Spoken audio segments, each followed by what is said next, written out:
I wasn't asking for the winds to blow, the bough to break, and the sky in its cradle of lights, hushed and heavy-lidded with lullaby, to fall upon me. I was asking for a bed. I wanted my own bed. It's true I'd had my eye for months on the one particular frame known as the Morcadal, untreated solid softwood. This seemed the kind of bed I could add a personal touch to, make my own. In your last letter you said, "Have it all." I am still unsure if this was boast or invitation. I certainly was not invited on my last visit to partake of your offerings, but you know this already, and I'd rather not belabor the point. Still, I was most courteous in your store, considering the situation. The security was unnecessary. I am not so young. I have seen three children through the trial of public education and have sent them off to 3 separate solid universities. My wife can testify to my labors. If she chooses not to, however, that is her adult decision.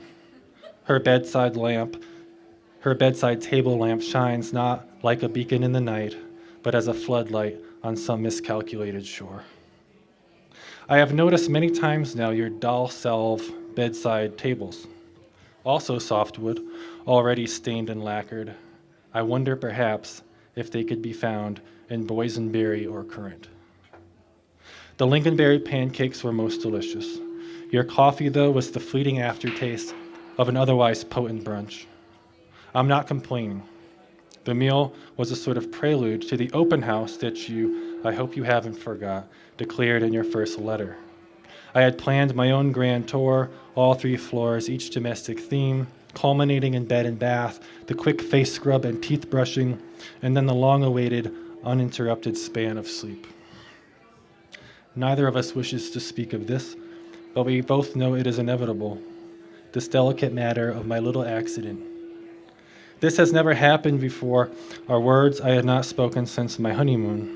And here I was, again lying limp and damp in a foreign bed, but now without a brand new wife or even a reasonable biological excuse. This accident is different, you will agree. Still, I feel the most tremendous of embarrassments. I have enclosed, you have already found, a check in an amount I believe will cover not only the expense of the replacement linens, retail, but also the resulting cruel and unusual shopping experiences of my fellow patrons. I am most fully apologetic. I know you will agree that it would be unnecessary for either party to seek counsel in this matter. Given the above situation, problem, and I hope resolution, however, I still feel retrospectively cheated. I do. I wish to describe for you my humble intentions at Ikea. I was searching for a bed. I began my tour in workspace, which may seem odd, a diversion from the natural trajectory you provide. To do this, of course, I had to bypass kitchen, my hands over my eyes. In workspace, I found a suitable pen holder and then circumnavigated both dining and children's to get to accessories and lighting. Here I was surprised to find a sub-feature absent from your catalogs, indoor gardening. Like the chance discovery of canned mackerel, or that there are women who taste like gin and are willing to sign into rooms under the names of the obscurely famous. This was a semi-conscious fantasy come to life before my very eyes. Rattan baskets and glazed earthenware, wicker to make one cry. I selected a single hollow pot and packet of thistle seed and slipped into an elevator. I pushed the button for living. This was to be my last quick stop before bed and bath, but as it happens, I noticed one of your employees squatting before the foul stairbow trolley table/TV bench, wrenching his hairline to its natural limits. It made me wish I had worn a hat. Catching sight of my reflection hovering over his crown, he swiveled away from the television screen, quickly combed his hair with his fingers, and began to expound to me the virtues of entertainment centers. Now, I do not antagonize those who watch television, as does my wife. 2 hours a day was her rule for our children, ages 5 through 12. After that, she said they could rot their brains by their own volition. I myself am a fan of several public broadcasting programs, as well as a popular situational comedy that will remain in this letter nameless. My point is that I have nothing against or for said entertainment centers. However, they were not my purpose in living. I simply wish to find a set of curtains. I am picky about curtains, if only because the divide between opaqueness and transparency should never be too great. No chasms of light dark, please. I told this young man my theory of chiaroscuro, and he said he agreed.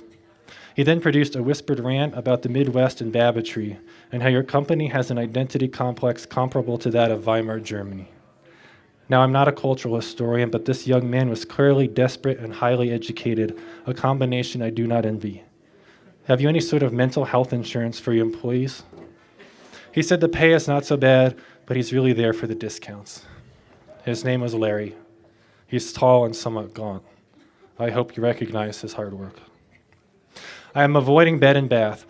The grave incident that occurred in bed and bath. I know, please forgive me.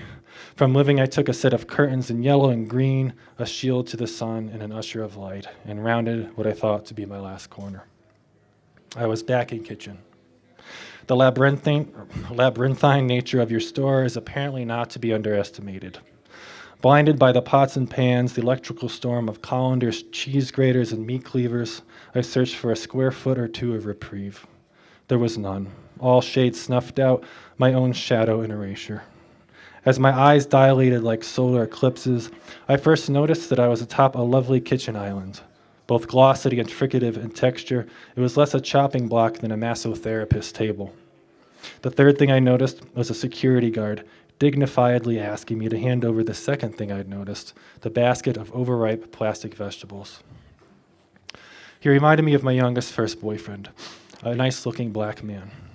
My wife once referred to this boyfriend as an eggplant, which I still do not understand. She said it in Italian, a language our daughter later studied through college and now utilizes on a daily basis somewhere in Rome. I told the security guard I was sorry. He put his walkie-talkie back in its holster, the fruit basket safe in his strong arms, his head haloed in the halogen glow of kitchen. This is an advertising campaign you may wish to consider. Following the guard's directions to bed and bath was paint by numbers, as they say.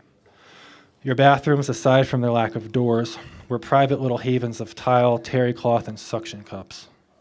I was in the second display that I encountered at long last, the Gruntal towel rack. Folded over this expert work of stainless steel was a pair of hand towels, resting side by side without scent or monogram. In the upstairs bathroom of my house, you will find 2 toothbrushes and a chrome holder. One of the toothbrushes, not mine, is operated electronically and sports a water pick and gum massager. The bristles themselves vibrate in spiraling orthodontic flare. The toothbrush is too large, of course, to fit in the holder, and is usually found lounging on the lip of the sink. What I'm saying is that I've long considered ripping the holder out of the wall, if only to make a small point. I cannot overemphasize my experience in the 7th bed and bath display room, the room which I knew at first sight would be my salvation. In a corner in dark, subtle shades of blue and gray, it was a night sky of the highest order. I thought of planetariums after hours, of lavender vein lovers neath harvest moons, and virgin vespertine fields of hemlock, of the very first cosmonauts, tethered only to their buoyant dreams of heaven. This was the place. I was home. I did hear the announcements of closing time, but I heard them as one hears the cries for more sympathy, more understanding, a little more compassion in this fucking marriage, while sitting alone at the Cleveland Symphony Orchestra. It is urgent and heartfelt, but unless it ruin you, it must be only white noise. You see, I heard the security guard, but I didn't hear him. I had already taken the yellow and green curtains, suddenly drab amidst the celestial textures of my new room, and dropped them into the mesh laundry sack. I deposited my seed and pottery on the desk and unplugged the telephone/answering machine. No need for that. I took my pillow from my duffel bag and put the oversized stiff one in the star-spangled trash receptacle. The rather unfortunate Matisse I dismounted and slid under the bed. I brushed my teeth. Hours had passed since brunch, I realize now as I write this. But at this stage of the tour, I was hungry only for one thing: sleep. The purest, blackest sleep that I have waited for I don't know how long. As I removed my shoes and pants and slipped on my pajama bottoms, I remembered the photograph I had brought. It's a photograph of my wife and me. At the last minute, though, I lost courage and stared at the photographs already inserted in your frames. Models posing in the classic all-American afterglow. I have always secretly enjoyed these photos, and I often bring one along when traveling on business. In the young man with the fishing rod, there is an uncanny resemblance to myself at age 30 or thereabouts.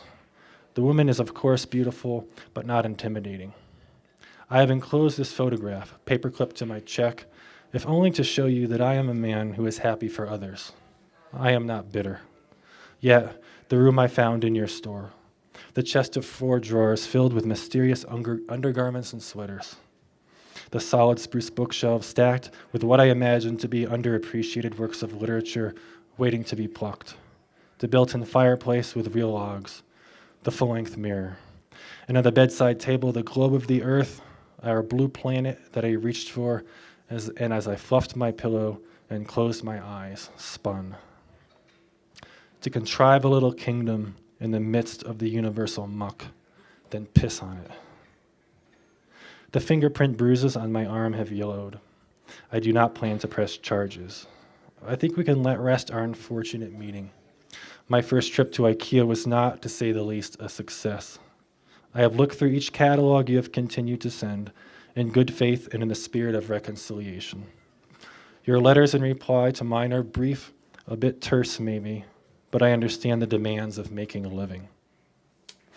My wife turned off her lamp hours ago, and I've had only the twinkle of a single streetlight to guide me. Our window is open and the curtains twist in the breeze. I feel something welling up inside me when I look at this scene, as if somehow outside of it, leaning on the velvet ropes, entranced but not daring enough to break the rules and enter. My own dresser and desk, my chair and king-sized bed, after all these years, still raw, begging to be stained. Thanks so much.